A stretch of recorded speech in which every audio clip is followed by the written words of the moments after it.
এক সাহাবী তিনার দেখে বড় কষ্ট হচ্ছে, তাই ঘরে এসে বিবিকে বলছে, বিবি কিছু খাবার আছে?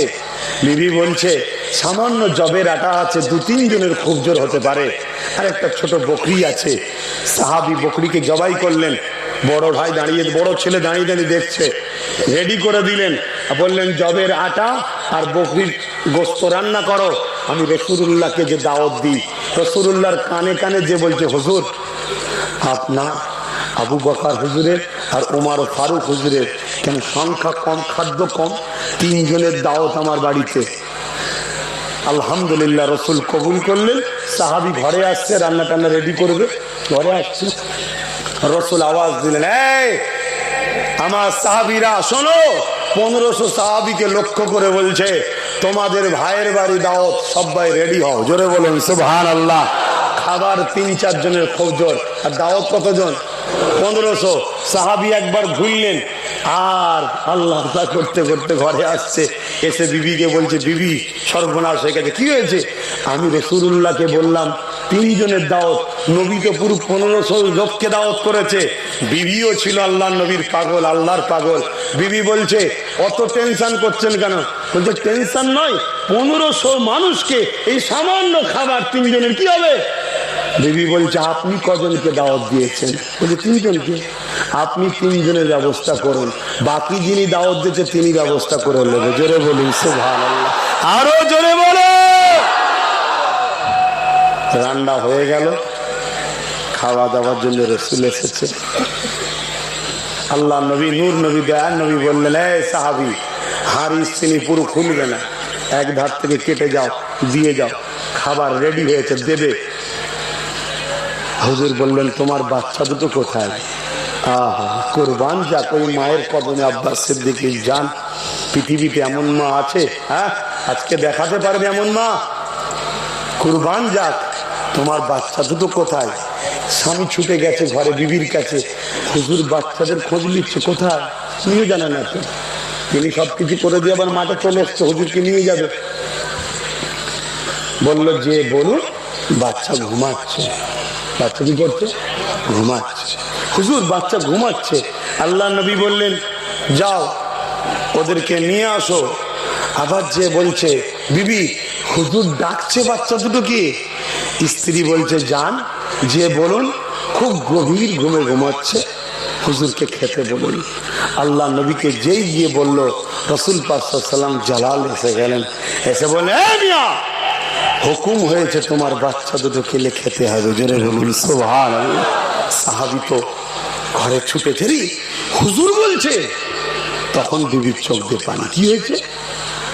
হুজুরকে নিয়ে আসেন, বাচ্চা কোথা ঘুমোচ্ছে দেখাতে নিয়ে যাচ্ছে।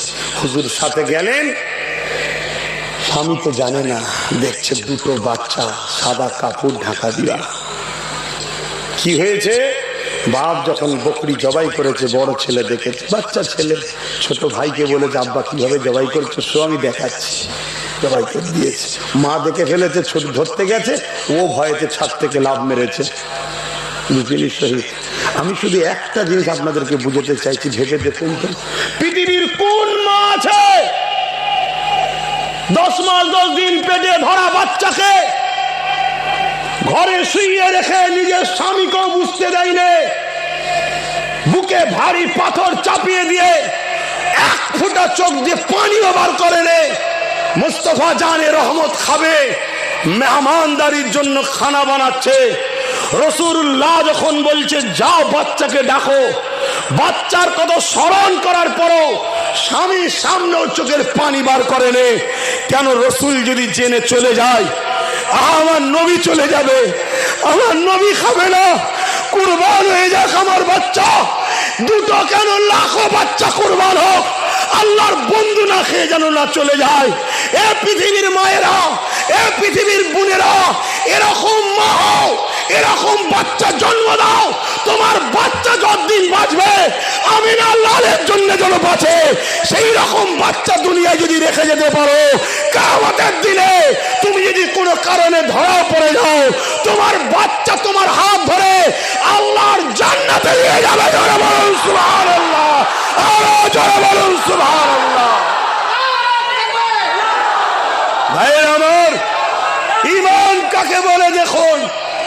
আব্বাস সিদ্দিকীর বাপ মা, আমার জান, আমার পরিবার, আমার নসলের সমস্ত বাচ্চাদের জান ওই মায়ের কদমে কুরবান হোক। মারে কি ঈমান আপনার, কি করে সবর করেছিলেন? রাসূলে পাক সাল্লাল্লাহু আলাইহি ওয়াসাল্লাম হাজির হলেন, যখনই কাফন দুটো তুলেছে, নিজের দুটো বাচ্চার গলা কাটা, একজনের আর একজনের ছাদ থেকে পড়ে থেতলে যাওয়া, মাথার মুখ ফেটে রক্ত বাহির হওয়া, এই দৃশ্য দেখে সাহাবী হতভম্ব হয়ে গেছে। আল্লাহু আকবার, এ কি অবস্থা! আল্লাহ নবী বাচ্চা দুটোর পাশে বসলেন, গায়ে হালকা করে হাত বুলালেন, বুলিয়ে বললেন, বাবা মেহমান এসেছে, তুমি ঘুমাচ্ছ, ওঠো। কাপড় ঝাড়তে ঝাড়তে বাচ্চা দুটো উঠে দাঁড়িয়ে গেল। জোরে বলুন সুবহানাল্লাহ, আরো জোরে বলেন, আরো উচ্চ আওয়াজে বলুন লব্বাইকা ইয়া রাসূলুল্লাহ। হাত তুলে তুলে বলুন লব্বাইকা ইয়া রাসূলুল্লাহ, লব্বাইকা ইয়া হাবিবাল্লাহ, লব্বাইকা ইয়া রাসূলুল্লাহ, লব্বাইকা ইয়া হাবিবাল্লাহ। ইনশাআল্লাহ আমরা মুস্তাফা জানের রহমতের জন্য কোনদিন যদি জান লাগে আমরা ইনশাআল্লাহ দেব। বলুন ইনশাআল্লাহ, বলুন ইনশাআল্লাহ। এই আমার যুবকেরা, এই জিন্দেগি চিরস্থায়ী নয়, আল্লাহ দিয়েছে, আল্লাহ কেড়ে নেবে। পৃথিবীর সমস্ত দুশ্মন চেষ্টা করো, যদি আল্লাহ না চায় তোমাকে কেউ মিটাতে পারবে না। আর পৃথিবীর সবাই যদি তোমায় বাঁচাতে চায়, আল্লাহ যদি তোমায় মিটিয়ে দেয়, কেউ তোমাকে বাঁচিয়ে রাখতে পারবে না। মনে রাখবেন, এই পৃথিবীর জমিনে আর একজন সাইনসার নাম বলে যাচ্ছি, যিনার নাম হলো হযরত খালিদ বিন ওলীদ। নাম শুনেছেন তো? আমাদের বাচ্চাদেরকে এইসব নাম শিখান, ইনাদেরকে চিনান, ইনাদের সম্বন্ধে আমাদের বাচ্চাদেরকে ওয়াকিয়া শোনান। কি বাচ্চাকে কোলে বসিয়ে চাঁদ মামার গল্প শোনাচ্ছেন? কি হাতি মাটিমে টিম, যারা মাঠে পারে ডিম, তাদের খাড়া দুটো শিং। এই কথাটাই তো ভুল। যার শিং হয় সে ডিম পারে না, যার সিং হয় সে জাত কখনো ডিম পারে না, সে জাত বাচ্চা পেটে জন্ম দেয়। কথা বুঝে আসছে? এইসব শিখিয়ে কিছু লাভ নেই। আরে বাচ্চাকে শিক্ষা দাও। কে চাঁদে যাচ্ছে স্যালুট জানাই, ধন্যবাদ জানাই, কিন্তু চাঁদে যাওয়ার গল্প কি শোনাচ্ছ? আমিনার লালের গোলামদের ঘরে চাঁদে যাওয়ার গল্প শোনাওনি। আমার নেতা জমিনে দাঁড়িয়ে চাঁদকে ইশারা করেছে, পুরো মাথা থেকে নিয়ে পা, পুরো শরীরটা চাঁদ দুটুকরা করে দিয়েছে। জোরে বলুন সুবহানাল্লাহ। পাহাড়ের একদিকে একটা ফালি, আর একদিকে আর একটা ফালি। কিছু সময় নয়, মধ্যরাত পর্যন্ত ছিল। আমার ভারতের কেরলের এক রাজা ছিল, গরমের সময় দেখছে চাঁদ দুটুকরো হচ্ছে, বড় ঘাবড়ে গেছে। বিবরণ খবর পেয়েছে মক্কার আব্দুল্লাহ হুজুরের ঘরে আম্মা আমিনার কোলে একটা বাচ্চা এসেছিল, নাম তার মুহাম্মদ রসুল। তিনি নাকি নবী আখেরি। তিনি ইশারা করেছে, চাঁদ দুটুকরো হয়েছে। কেরল থেকে এই রাজা মদিনায় গেছে, আমিনা আল্লাহর হাতে হাত দিয়ে ঈমানের কলেমা পড়ে সাহাবী হয়েছে। জোরে বলুন সুবহানাল্লাহ। আরে আমাদের বাচ্চাদেরকে এগুলো শোনাও।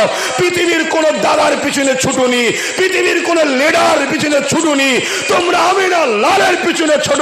কেন আমিনা লাল যখন সূর্য ডুবে গিয়েছিল, মাওলা আলী শেখ খোদার নামাজ চলে গিয়েছিল, আল্লাহ নবী ইশারা করেছে সূর্য আবার ফিরে এসেছে। কেন মোস্তফার গোলাম শুধু আমরা নয়, এই সূর্য হলো আমার রসুলের গোলাম। জোরে বলুন সুবহানাল্লাহ। এই চাঁদ আমার রসুলের গোলাম। জোরে বলুন সুবহানাল্লাহ। ভাইরা আমার, মনে রাখবেন, যে জাদুকরের জন্যই চাঁদকে দুটুকরো করে দেখানো হয়েছিল, সে জাদুকর যখন এই দৃশ্য দেখে চলে যাচ্ছে, আল্লাহর নবী বলেছিলেন, বাবা চলে যাচ্ছ, তোমার মনের মধ্যে একটা খুব ব্যথার বুঝা আছে। ভাই আবার বলছি, আমি একটু আওয়াজ দিয়ে ফেললাম, খারাপ নেবেন না, এটা হয়ে যাচ্ছে, আমি কি করব বলুন? কথা বুঝে আসছে? তবে আমার জন্য নয়, আমার আমিনার লালের জন্য হচ্ছে। আহা, কি নিয়ামত করেছে, কি নিয়ামত করেছে। কিয়ামতের দিনে সব নবী যেখানে নফসি নফসি করবে, কামলিওয়ালা তখন আসবে। আমার আল্লাহ কানা মিকদারু 50 আলফা সানাতিন, 50,000 বছরের দিন হবে। কতদিন? 50,000 বছরের দিন। মাথার সূর্য এক বেগদা ওপরে, এক হাত ওপরে, 12 গুণ তাপ বাড়বে। জমিন লোহা পুড়লে যেমন লাল হয় ওরকম লাল হবে। ছেলে বাপকে জমিনে শোয়াবে, বাপ ছেলেকে জমিনে শোয়াবে, মা মেয়েকে শোয়াবে, মেয়ে মাকে শোয়াবে, তার বুকে পা দিয়ে দাঁড়াবে, কেন গরমে দাঁড়াতে পারছে না। ওই দিন সব নবীরা নফসি নফসি করবে। এই কঠিন সময়ে দিশে হারা হয়ে যাবে মানুষগুলো। কি হবে কি হবে? আমার রাসূলে পাক সাল্লাল্লাহু আলাইহি ওয়াসাল্লাম আগিয়ে আসবে। সমস্ত নবীরাও আল্লাহ পাকের জালাল দেখে থরথর করে কাঁপবে, ফেরেশতারা কাঁপবে, আজরাইল কাঁপবে, জিবরাইল কাঁপবে, মিকাইল কাঁপবে, ইসরাফিল কাঁপবে। আল্লাহর বন্ধু যেই আসবে, আমার রাসূলুল্লাহ মাকামে মাহমুদে সেজদায় পড়বে। আমার নবীর চেহারা দেখে আল্লাহর রাগ ঠান্ডা হয়ে যাবে। জোরে বলুন সুবহানাল্লাহ, আরো জোরে বলুন। আল্লাহ বলবে, বন্ধু ওয়ালা সাউফা ইউতিকা রাব্বুকা ফাতারদা, আমি ওয়াদা করেছিলাম, বলুন কি লাগবে, কি লাগবে? আল্লাহ আপনি বিচার শুরু করে দেন। বিচার শুরু হবে আমার রাসূলের জন্য সবকিছু। সেই নবী ছেড়ে দিয়ে আজকে আমরা দিশেহারা হয়ে গেছি বাপ। সেই নবী ছেড়ে দিয়ে আজকে আমরা শেষ। আজকে যে যা খুশি মেরে নিচ্ছে আমাদেরকে, যে যা খুশি বলে নিচ্ছে, যে যা খুশি করে নিচ্ছে, শুধু একটাই কারণ, আমাদের দিলে রসুল নেই, আমাদের দিলে নবীর ইশক নেই, আদব নেই, প্রেম নেই, ভক্তি নেই, আজমত নেই, নবীর শান নেই, নবীর কথা শোনার মতো দরদ নেই আমাদের দিলে। বেশি নবী নবী করলে, অনেক উলামা আছে তারা বলে শুধু নবী নবী করলে হবে। আরে এই কি কথা, এই কি কথা? কে বলেছে হবে না? হ্যাঁ, কে বলেছে হবে না? ইমাম বুখারী বলছে হবে। এক গ্রাম্য মানুষ রসুলকে এসে জিজ্ঞেস করছে,